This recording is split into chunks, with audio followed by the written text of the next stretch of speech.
Average 6 ते 8 लाख रुपये घालून माणूस इंजिनियर होतो. जर इतके पैसे देऊन तो इंजिनियर होतोय, तिथे शिक्षण घेतोय, तरी त्याला पास आउट झाल्यानंतर व्हॅल्यू ॲडिशन कोर्सेस का करायला लागतायत? मग ते 4 वर्षाचा रिलेव्हन्स काय आहे? डिग्रीमध्ये आपल्याला खूप सारं शिकायला मिळतं. पहिलं तर आपल्याला डिसिप्लिन भेटतं, दुसरं आपल्याला पेशन्स शिकायला भेटतात आणि आपण एक व्यक्ती म्हणून घडतो. तर डिग्री ही पाहिजेच, प्रत्येकाला पाहिजे. पण जर मला आज जॉब करायचा आहे आणि दॅट टू मला इंडस्ट्रीमध्ये काहीतरी व्हॅल्यू ॲडिशन करायची आहे, तर ते काम मला आलंच पाहिजे. आणि जर ते मला येत नाही तर कंपनी मला का सिलेक्ट करेल?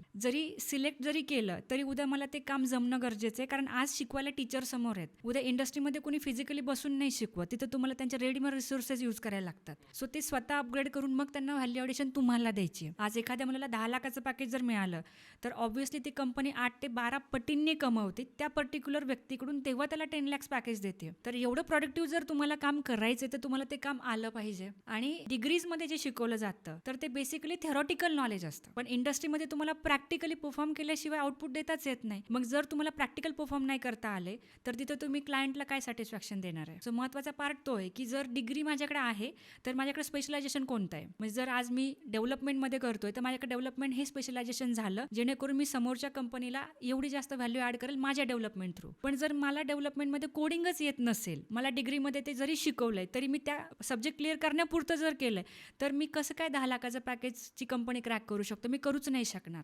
सो त्यामुळं जरी लाखो रुपये इकडे खर्च जरी केले असले तरी प्रत्येक विद्यार्थ्यांनी थोडासा हा विचार करणं गरजेचं आहे की आज जर मी ह्या ओपनिंगसाठी अप्लाय करतोय तर मला त्या ओपनिंगमधला स्किलसेट येतोय का? कारण जर तो येत नाही तर अप्लाय करून तसाही उपयोग नाही. कारण एक आपण जे म्हणतो ना की मला जर लॉंग लास्टिंग करिअर करायचं तर टेक्नॉलॉजी प्रॉपर सिलेक्ट करणं गरजेचं आहे. सो मला काय म्हणायचं आहे की जसं आपण 10वी-12वीला गणित अवघड जातं म्हणून गणिताचे क्लास लावतोच ना, तसंच जिथं आपलं सर्व्हायवल आहे तर तिथं सर्व्हायवलसाठी जर आपल्याला चांगलं पॅकेज भेटणार असेल तर आपण क्लासेस करून नक्कीच ह्या गोष्टी अपग्रेड करू शकतो.